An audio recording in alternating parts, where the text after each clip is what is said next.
ಪ್ರಿಯವೇ, ಪ್ರಾರ್ಥಿಸುವಾಗ ನಾವು ಏನ್ ಮಾಡಬೇಕು?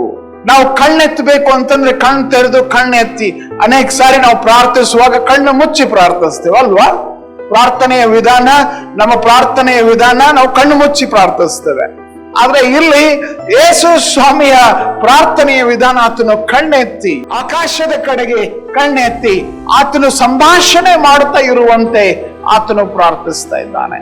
ಆತನು ತನ್ನ ತಂದೆಯ ಸಂಗಡ ಮಾತನಾಡ್ತಾ ಇರುವಂತೆ ಕಣ್ಣೆತ್ತಿ ಆತನು ಪ್ರಾರ್ಥಿಸ್ತಾ ಇರುವಂತದ್ದನ್ನ ನಾವು ನೋಡ್ತೇವೆ. ಸೊ ಪ್ರಾರ್ಥಿಸುವಾಗ ಯಾವಾಗಲೂ ನೆನ್ಪಿಟ್ಕೊಳ್ಬೇಕು, ನೀನ್ ಯಾರ ಸಂಗಡ ಮಾತನಾಡ್ತಾ ಇದ್ದಿ? ನಿನ್ನನ್ನ ಸೃಷ್ಟಿ ಮಾಡಿದಂತ ಸೃಷ್ಟಿಕರ್ತನಾದ ದೇವರ ಸಂಗಡ ಮಾತನಾಡ್ತಾ ಇದ್ದಿ. ನಿನ್ನ ಸಮಾನವನಾದ ವ್ಯಕ್ತಿಯ ಸಂಗಡ ಅಲ್ಲ, ನಿನ್ನ ಅಧಿಪತಿಯ ಸಂಗಡ, ನಾಯಕನ ಸಂಗಡ, ನಿನ್ನ ಮೇಲೆ ಆಡಳಿತ ಮಾಡುವ ಅಧಿಕಾರವುಳ್ಳ ದೇವರ ಸಂಗಡ ಮಾತನಾಡ್ತಾ ಇದ್ದಿ ಎಂಬುದನ್ನ ಪ್ರಾರ್ಥನೆಯ ಸಮಯದಲ್ಲಿ ನಾವು ನೆನ್ಪಿಟ್ಕೊಳ್ಬೇಕು. ಯೇಸು ಸ್ವಾಮಿ ಕಣ್ಣೆತ್ತಿ ಅಂತ ಹೇಳುವಾಗ ಇದನ್ನ ಮರೆಯೋದು ಬೇಡ.